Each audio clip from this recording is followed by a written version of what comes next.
So here are some seedlings that I pricked into bigger spaces. So we've got about 2 in each cell, and some of them are absolutely going for it, and these are the ones are ready now to plant out into the garden. The soil has warmed up beautifully.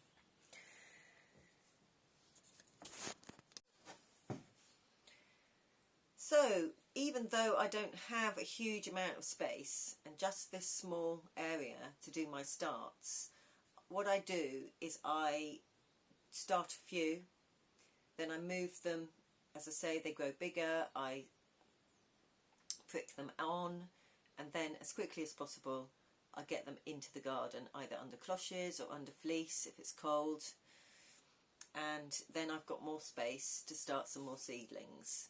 And as for the spring onions, they can be kept going all summer, so I can seed a few every month and have a bumper crop and an actual commercial harvest for spring onions.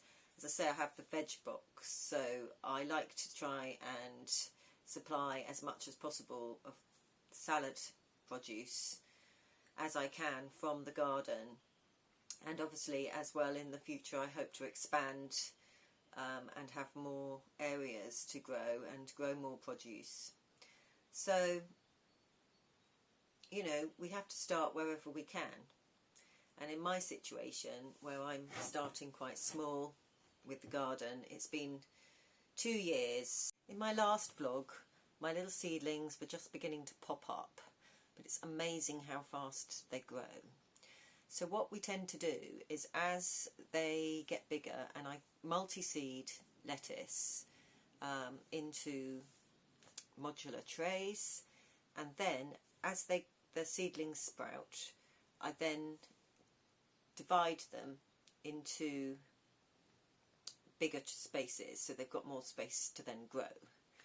And then they grow on in there, and then they get to the point where they're at now, which is when they're ready to plant into the garden. It's early April, and we're now getting ready to get all the seedlings out into the garden. We've had 2 weeks of quite heavy frost. It's been quite cold at nights. Temperatures dropped quite a lot. We've had rain, we've had wind. So suddenly today the sun's come out a little bit. It's still a bit hazy. I'm pricking out my cos lettuce that have gone leggy.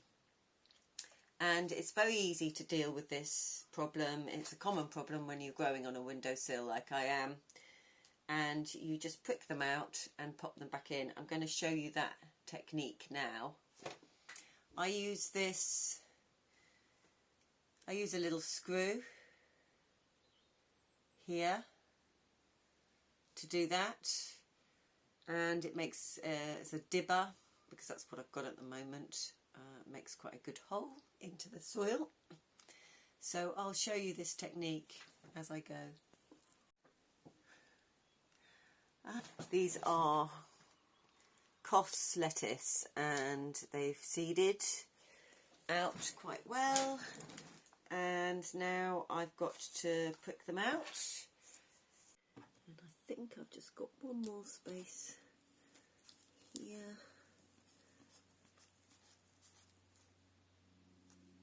Pop it in the hole, ease the root in, all the way down, and there we go, nice and snug.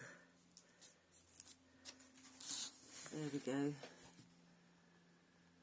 So these have all been transplanted and dipped into here, so they're no longer all leggy.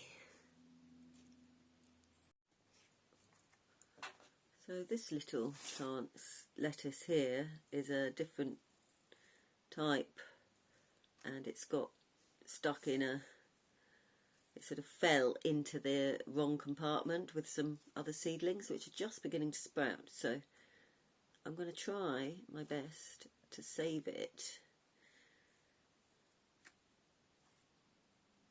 and get it out without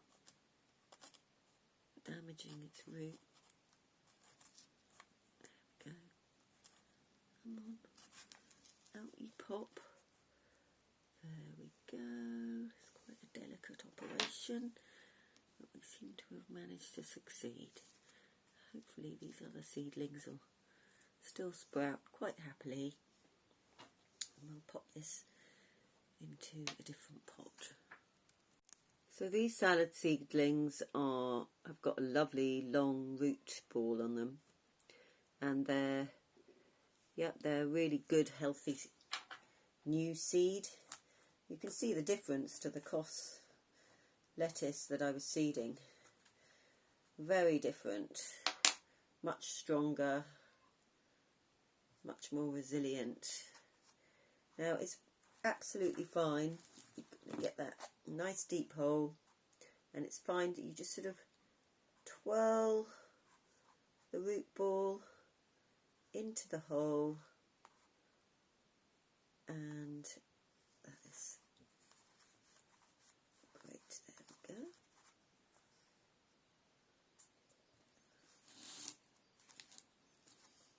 Another one in.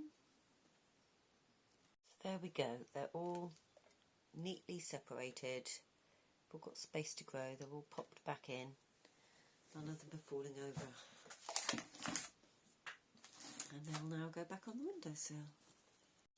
So it's early morning at the moment, so they're still partially in shade as the sun moves round from the east.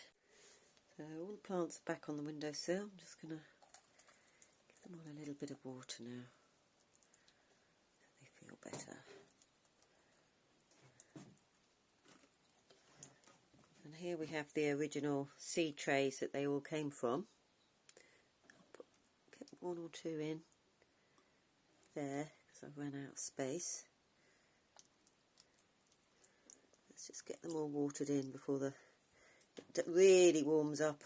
This is a south facing window, so even though it is a windowsill, they do actually get good light here.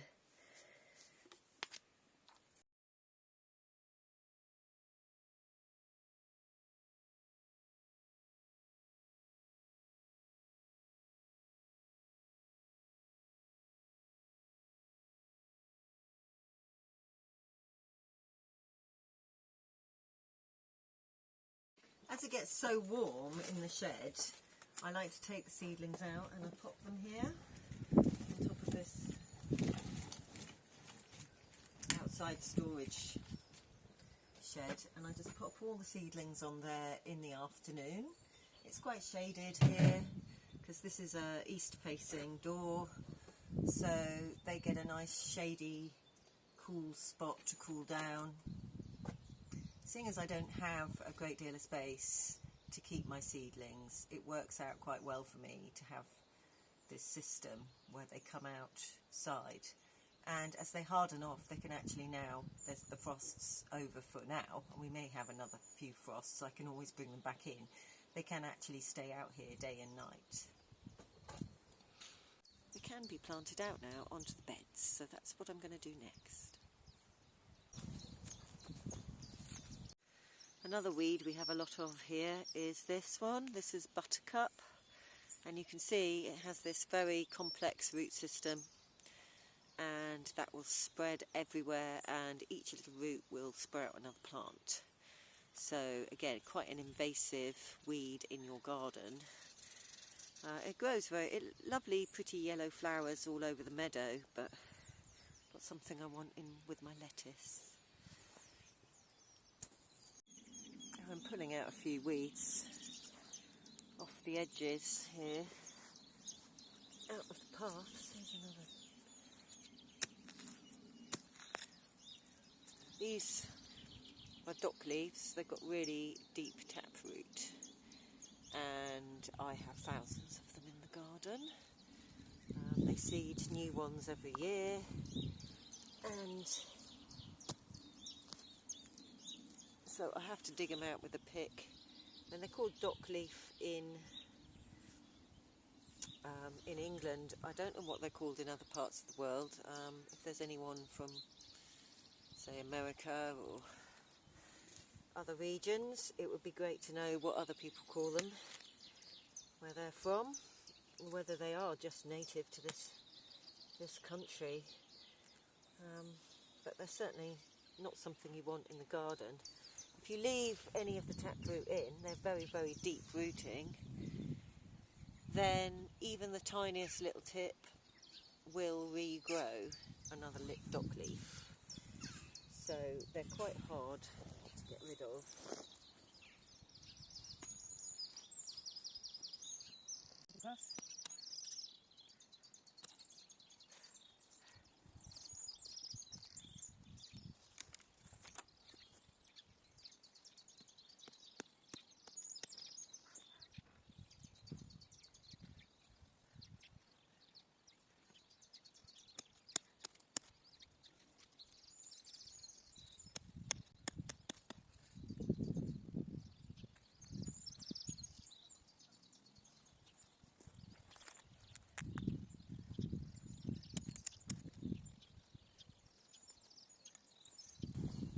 Something else I'm pulling out of the bed here, it's some clover.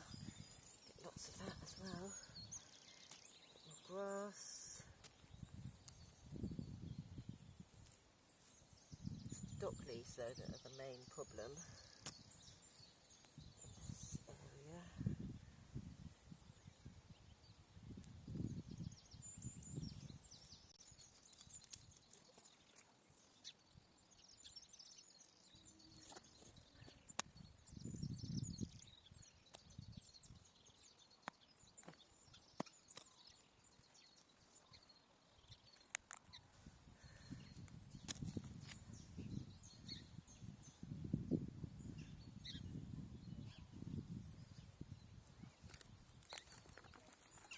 With these trays, you are supposed to actually sort of turn them upside down and push them out from the bottom.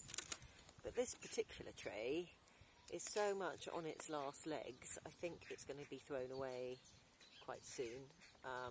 I just wanted to try and get one more out of it because I haven't got many trays this size and, you know, didn't want to have to buy any more. But I think I'm going to have to just accept that I will have to purchase new trays.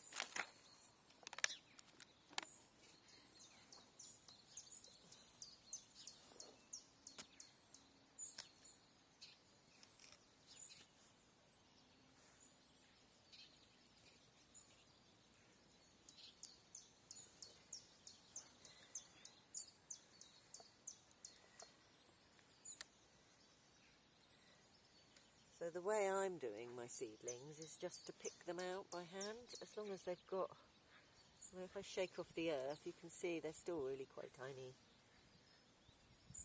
But the soil has warmed up lovely, and certainly for this week, there's no likelihood of a frost, so that's good. The nearer I get to the end of this bed, the more likely I am to,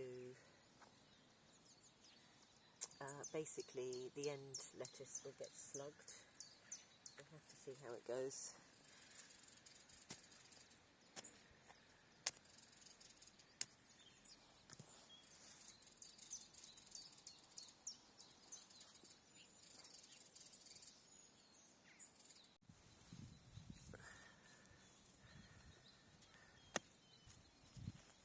Pulling out more stones.